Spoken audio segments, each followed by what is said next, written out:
ৰাজ্যৰ বিভিন্ন প্ৰান্তৰ চিকিৎসালয়সমূহৰ যিসকল NSM কৰ্মী আছে তেওঁলোকে প্ৰতিবাদ কাৰ্যসূচী অব্যাহত ৰাখিছে। সমান্তৰালভাৱে গহপুৰতো শ্বহীদ কনকলতা অসামৰিক চিকিৎসালয়ৰ যিসকল NSMৰ কৰ্মচাৰী আছে তেওঁলোকে এই মুহূৰ্তত প্ৰতিবাদী যি কাৰ্যসূচী কৰ্মবিৰতি সেয়া তেওঁলোকে ৰূপায়ণ কৰি থকা দেখা গৈছে। NSMৰ অধীনৰ ঠিকাভিত্তিক কৰ্মচাৰীসকলৰ চাকৰি নিয়মীয়াকৰণ কৰক বা স্বাস্থ্য বিভাগৰ স্থায়ী পদত NSM কৰ্মচাৰীক নিযুক্তি দিয়ক ইত্যাদি শ্লোগান তেওঁলোকে ব্যৱহাৰ কৰিছে আৰু এই মুহূৰ্তত তেওঁলোকে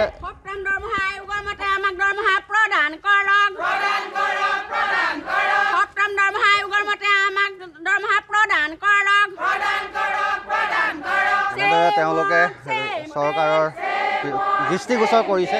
মই পোনে পোনে আপোনাৰ ওচৰলৈ আহিছোঁ। যিহেতু আপোনালোকে 3 দিনীয়াকৈ কৰ্মবিৰতি ঘোষণা কৰিছে, ইতিমধ্যে কাৰ্যসূচী ৰূপায়ণ কৰি আছে, আজি দ্বিতীয় দিন, কি ক'ব? চাওক, আমি 2006 চনৰ পৰা NSMত চাকৰি কৰি আছোঁ, কিন্তু আমাৰ চেলাৰী যেনেকৈ আমাৰ ৰাজ্যিক কৰ্মচাৰীসকলে পায় আমি সেইটো মতে নাপাওঁ। গতিকে আমাৰ দাবী হৈছে আমি equal work for equal pay', আৰু গতিকে যদি আমাৰ দাবী যদি চৰকাৰে নামানে আমি কিন্তু ৰাজপথলৈ ওলাই যাবলৈ কুণ্ঠাবোধ নকৰোঁ। চৰকাৰে কিমান দূৰ শুনিব বুলি আপোনালোক আশাবাদী আপোনালোকৰ এই প্ৰতিবাদৰ ভাষা? আপোনালোকৰ থ্ৰুদি আশা কৰোঁ আমি চৰকাৰে আমাৰ দাবী অতি সোনকালে শুনিব, কাৰণ বহুত এতিয়া আমি এনেকৈ বহি থকাৰ কাৰণে বহুত ৰাইজে কিন্তু কষ্ট পাইছে। গতিকে আমি ভাল পোৱা নাই এনেকৈ বহি থাকি, কিন্তু আমি যিহেতু ইমান বছৰ কাম কৰি আছোঁ, কিন্তু আমাক যিটো পাবলগীয়া সেইটো আমি চৰকাৰে দিব বুলি আমি আশা কৰোঁ। নিশ্চয়। বাইদেউ কি ক'ব, যিহেতু আপোনালোক আজি দ্বিতীয় দিনত ভৰি দিলে আপোনালোকক এই কৰ্মবিৰতি? হয়, আজি আমাৰ দ্বিতীয় দিনত ভৰি দিছে কৰ্মবিৰতি, কিন্তু আমি ইমান পক্ষপাতি নহয় যে আমি এনেকৈ কৰ্মবিৰতি মানি ল'ম কৰিব লাগিব বুলি, কিন্তু চৰকাৰে আমাক বাধ্য কৰাইছে। তেওঁ আমাক 2006 চনতে NSMত সংস্থাপন দিলে, তেওঁ সংস্থাপন দি আজি আমাক কি কৰিছে? আজি আমাৰ বয়স উকলি গৈছে, কাইলৈ আমি আমাৰ ল'ৰা ছোৱালীক দি থৈ যাব পৰা আমাৰ হাতত একো ক্ষমতা নোহোৱা হৈ গ'ল। গতিকে আমাৰ দাবীখিনি তেওঁ মানি ল'বই লাগিব। যদি নেমানে আমি কিন্তু ৰাজপথলৈ ওলাই যাবলৈ অকণো কুণ্ঠাবোধ নকৰোঁ, কাৰণ আমাৰ কাপোৰযোৰৰ মৰ্যাদা আছে। আমাক যেনেকৈ তেওঁ NSMত সংস্থাপন দিলে তেনেকৈ আজি তেওঁ আমাক মানি ল'বলৈ কিয় বিচৰা নাই? যদি এটা শিশু জন্মৰ পৰা আমি 19 বছৰ 20 বছৰ বয়সলৈকে আমি চাব পাৰোঁ, আমি চালেহে ধৰক শিক্ষাটো বাচ্ছাটোৱে ল'ব পাৰিব। যদি তেওঁৰ স্বাস্থ্যই বেয়া তেওঁ কি শিক্ষা দিব? তেওঁ সকলো টেট শিক্ষকক যিমান পাৰে সিমানখিনি তেওঁ মৰ্যাদা দি আছে, কিন্তু NSMৰ মানুহখিনিক আমি কি কৰিলোঁ? আমি কি কৰা নাই? তেওঁ কিয় আমাৰ ফালে এবাৰ নোচোৱা হ'ল? নিশ্চয়, কিয় চোৱা নাই সেইটোৱে আচলতে ডাঙৰ কথা। মই আপোনাৰ ওচৰলৈ আহিছোঁ, কি ক'ব গোটেই বিষয়টো? হয়, আমি কালিৰ পৰা গমেই পাইছে 3 দিনীয়া কাইলৈলৈকে আমাৰ চলিব এই ধৰ্মঘট।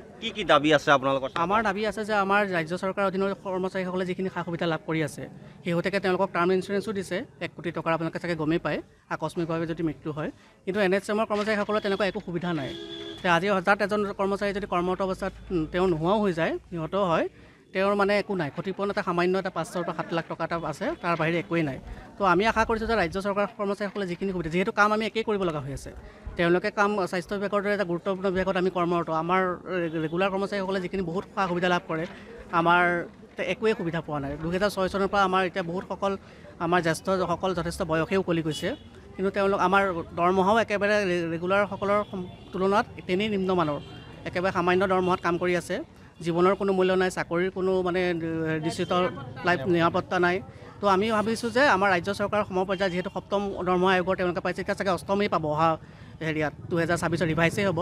কিন্তু আমি আশা কৰিছোঁ যে আমাৰ NSM কৰ্মচাৰীসকলকো মাহিয়াৰ দৃষ্টিৰে নাচায়, যিহেতু বৰ্তমানৰ চৰকাৰখনে যথেষ্ট কাম কৰি আছে সকলোৰে কাৰণে। তো মই ভাবিছোঁ যে আমাৰ কথাও তেওঁলোকে নিশ্চয়কৈ বুজিব চেষ্টা কৰিব। এই চেগতে মই আপোনালোককো ধন্যবাদ জনাইছোঁ মিডিয়া বন্ধু বান্ধৱসকললৈ, যে আমাৰ যিটো কাৰ্যসূচীক সমৰ্থন জনোৱা বা সহযোগিতা আগবঢ়োৱাৰ কাৰণে। আৰু ৰাইজৰ প্ৰতি আমি দুখ প্ৰকাশ কৰিছোঁ, আমাৰ এই ধৰ্মঘটে নিশ্চয়কৈ সাধাৰণ জনসাধাৰণৰ অলপ মানে অসুবিধাৰ সন্মুখীন হৈছে। তেওঁলোকক আমি ক্ষমা খুজিছোঁ তেওঁলোকৰ ওচৰত। আচলতে আমাৰো মন নাই, আমাৰো ইচ্ছা নাই যে তেওঁলোকক দিগদাৰ কৰবাতে অসুবিধাৰ সন্মুখীন হোৱাটো, কিন্তু আমি উপায়ন্তৰ হৈ আচলতে এই কাৰ্যসূচী ল'বলৈ বাধ্য হৈছোঁ। নিশ্চয়কৈ। আৰু এনেদৰে যিসকল NSM কৰ্মী আছে তেওঁলোকে কৰ্মবিৰতি ঘোষণা কৰিছে। মই পুনৰ দেখাইছোঁ, এই মুহূৰ্ততো তেওঁলোকে চৰকাৰৰ দৃষ্টিগোচৰ কৰাৰ চেষ্টা কৰিছে ইয়াৰ জৰিয়তে, আৰু অসমৰ প্ৰতিখন চিকিৎসালয়তে NSMৰ যিসকল কৰ্মী আছে তেওঁলোকে ন্যায্যপ্ৰাপ্ত দাবী বুলি কৈছে। ন্যায্যপ্ৰাপ্ত দাবীত তেওঁলোকে এই যি কৰ্মবিৰতি সেয়া পালন কৰি থকা দেখা গৈছে, আৰু তেওঁলোকে আশা কৰিছে যে চৰকাৰখনে তেওঁলোকৰ ভাষা শুনিব, তেওঁলোকক বুজি পাব, আৰু সেই উদ্দেশ্যে তেওঁলোকে এনেদৰে যি কৰ্মবিৰতি পালন কৰা দেখা গৈছে। আপুনি বিচৰা বাতৰি পাব কেৱল নিউজ 18 এপত।